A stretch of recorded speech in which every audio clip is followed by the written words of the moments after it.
Muy buenos días, Giovanni. ¿Cómo estás? Hola, muy buenos días. Muy bien, gracias a Dios. ¿Y ustedes? Estamos en comunicación con Giovanni Zamudio, colombiano, él residente de Cali. Contanos, Giovanni, ¿en qué lugar exacto estás ahora? Bueno, en este momentico estoy en mi casa, en el barrio Los Cámbulos, Ajá. al lado del barrio Tequendama, que es donde la parte que está más afectada. Bien. Eh, es la parte de Tequendama es más que todo una zona médica. eh, y entre los edificios que colapsaron, pues los primeros pisos eran tiendas médicas o droguerías, Ujú. eh, eran panaderías, y el segundo piso en adelante eran viviendas. Entonces, eso con el terremoto, pues todas esas partes se desplomaron. Y el tema en este momento, el riesgo que hay ahora es porque los edificios que quedaron, que no se desplomaron, pero que tienen grietas considerables, pues son edificios que a simple vista se ven que están como hacia adelante o como hacia un lado. Entonces el peligro es que como han habido más réplicas ah, Claro. de 4.5, de 5, entonces el peligro ahora es que esos edificios puedan desplomarse. La mayoría están deshabitados, no Ujú. han permitido que las personas entren por sus cosas, pero pues es un riesgo que la gente está ahí colaborando o está por ahí cerca y pues el edificio pueda desplomarse en cualquier momento. Giovanni, la pregunta es, ¿a qué distancia estás vos de la zona médica, esta donde fue el epicentro? ¿A cuántas cuadras, cuántos metros más o menos calculás estás vos? Tu Bueno, la casa. zona médica yo estoy más o menos a 4 cuadras. Ah, nada. Y digamos que o sea, yo estoy en la 42 con novena, como para hacer una idea, y en la 44 con novena, Claro. inicialmente, o sea, ahí hay un colegio y se pensó que se había desplomado el colegio y fue como el sitio donde la mayoría eh, llegamos, pues porque había niños ahí estudiando. Claro. Pero ya después de pasar de los días fue que nos dimos cuenta que no, lo que se desplomó no fue el colegio, sino un edificio de apartamentos que había al lado. Y Ajá. él se desplomó hacia el lado derecho, pero sobre el parqueadero de ese mismo colegio. Entonces, en ese momento habían como 30 personas en el edificio. Uf. Eso está como a 3 cuadras de donde yo vivo, y y más hacia la zona médica, que es donde está una clínica que se llama la Clínica de los Colores. Ujú. Diagonal a esa clínica se desplomó también una, un edificio de más o menos 4 o 5 pisos, donde el primer piso era una tienda médica y, y el resto era vivienda. Ahí también quedaron atrapadas como 40 personas y ahí también es un punto donde hay demasiadas personas colaborando. Ajá, ajá. Giovanni, una de las preguntas es, ¿qué pasa en los primeros minutos cuando empieza el temblor? ¿Qué es lo que pasa? Obviamente de un shock, ¿no? Pero ¿cómo te sorprendió a vos personalmente y a tu familia? Bueno, nosotros estábamos en casa, estábamos durmiendo. Eh, en el caso, a mi esposa le suena el, el celular avisándole que hay como un sismo. Bien. Ella intentó despertarme, pero pues no se pasó. Digamos que el sismo se presentó en dos partes.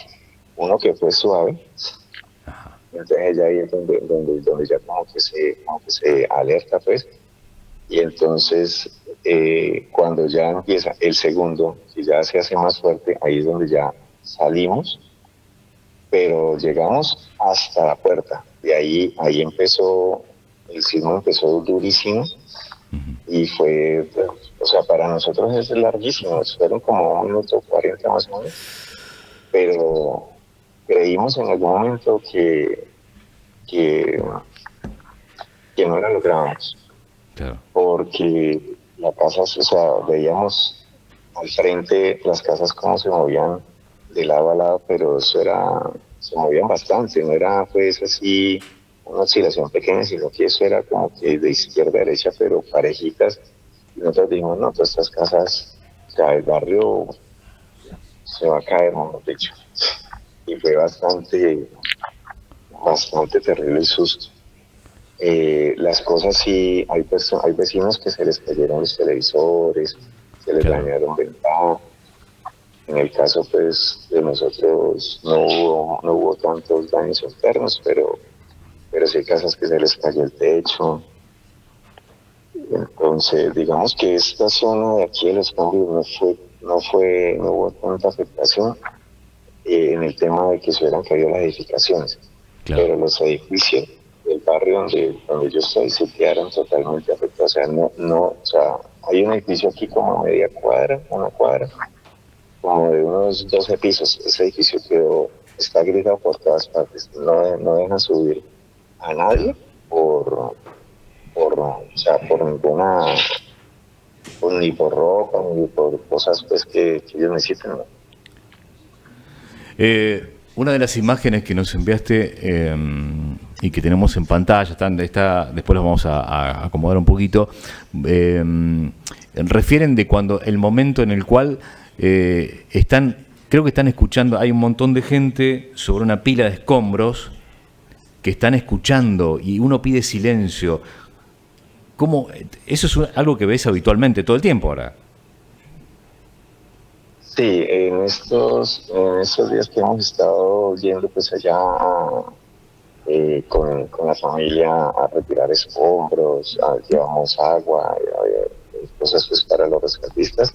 Ajá. Eh, Son muchos los momentos donde ellos le empuñan las manos hacia arriba, que es la señal para hacer silencio, Claro. total silencio, porque ellos, o sea, los rescatistas empiezan a retirar escombros, eh, pero entonces en algún momento, o sea, cada 5 minutos, por ejemplo, retiran escombros y entonces hacen llamados para saber si por donde ellos están buscando hay alguien.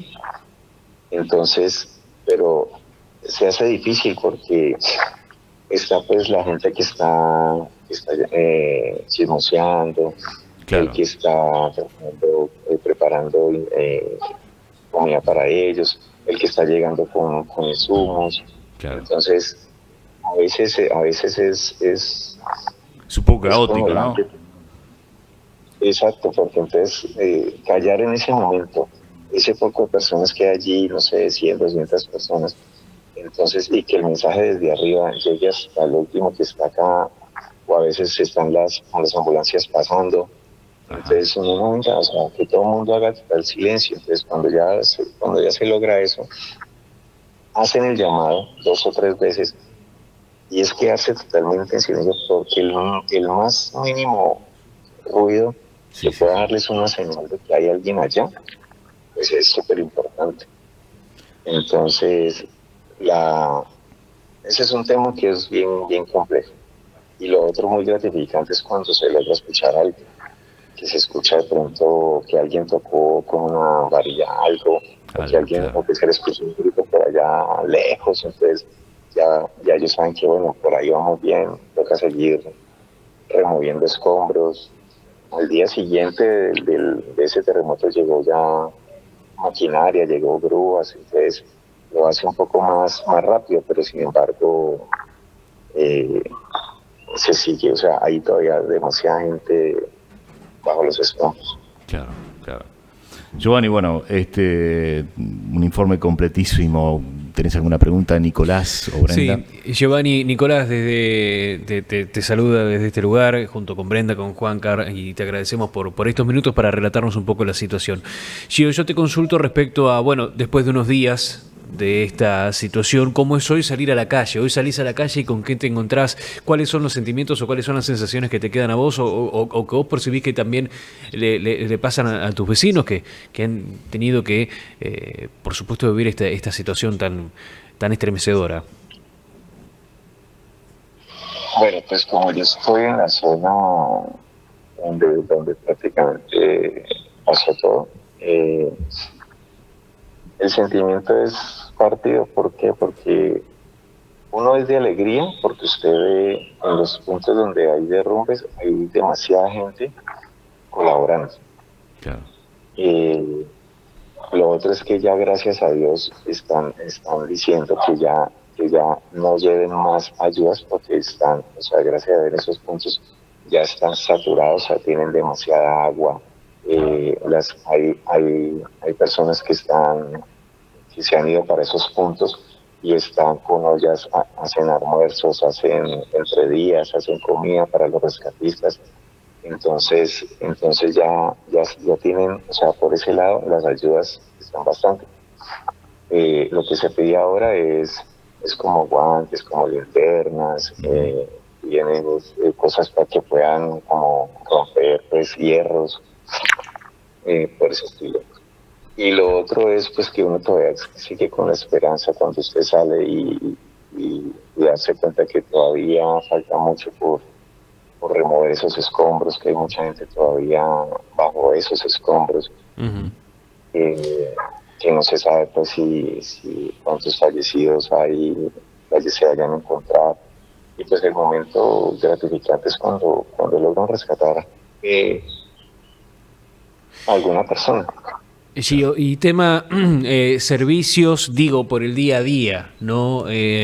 Servicio eléctrico, agua potable, tema alimentación, ¿cómo se manejan un poco con toda esa cuestión? Digo, evidentemente tenés que tener acceso a algo para poder cargar el teléfono, para poder hacer este contacto telefónico con nosotros desde allí, desde Colombia, pero ¿cómo están tratando de emular, entre comillas, si se quiere, la normalidad en medio de todo este caos? Bueno, al día de hoy ya en la zona hay energía y la señal es intermitente más hacia la zona del desastre. El primer día sí estábamos totalmente comunicados, no había energía, no había agua, la señal era pésima, o sea, para usted tener señal tenía que salir de toda esta zona, o sea, como le dije, yo vivo en la 42 y nos tocaba ir casi hasta la 56, o sea, era como salir como a 20 cuadras para usted poder tener señal y poder estar como comunicado. Gas también se había quitado porque en todas esas edificaciones había fugas con el gas. Entonces, a pesar de que los rescatistas estaban sacando escombros, llegaba un punto donde los hierros, ya esos hierros tocaba que cortarlos con esas pulidoras.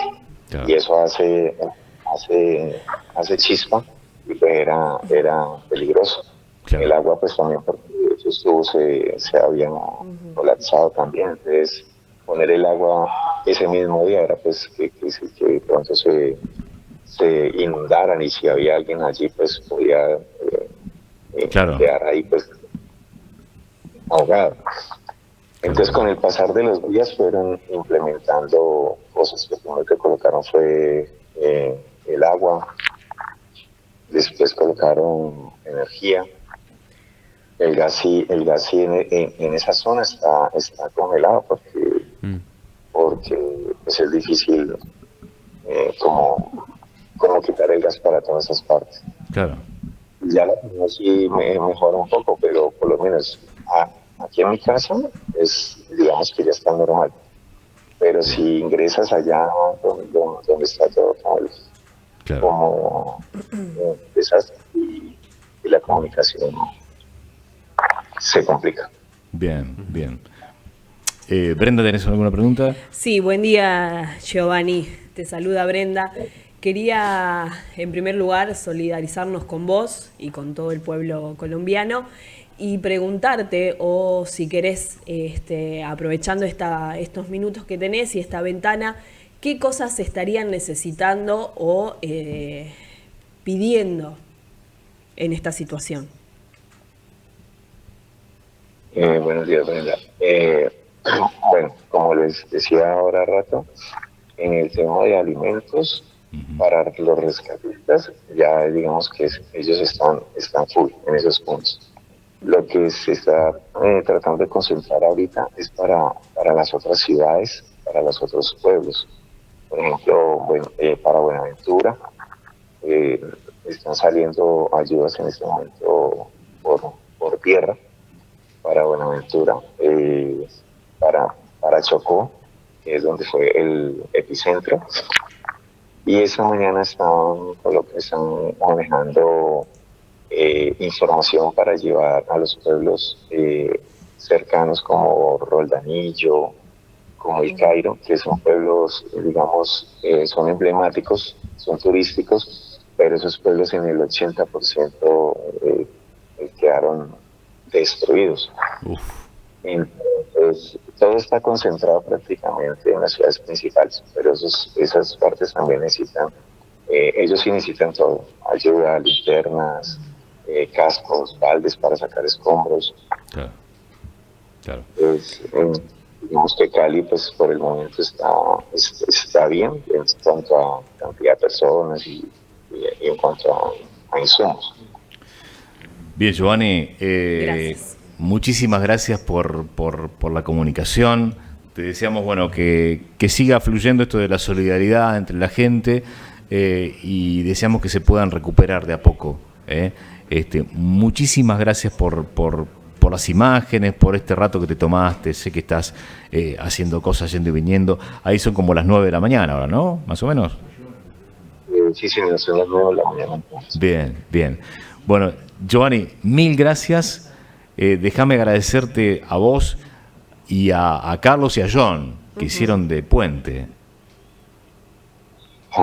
Dos amigos de acá Argentina.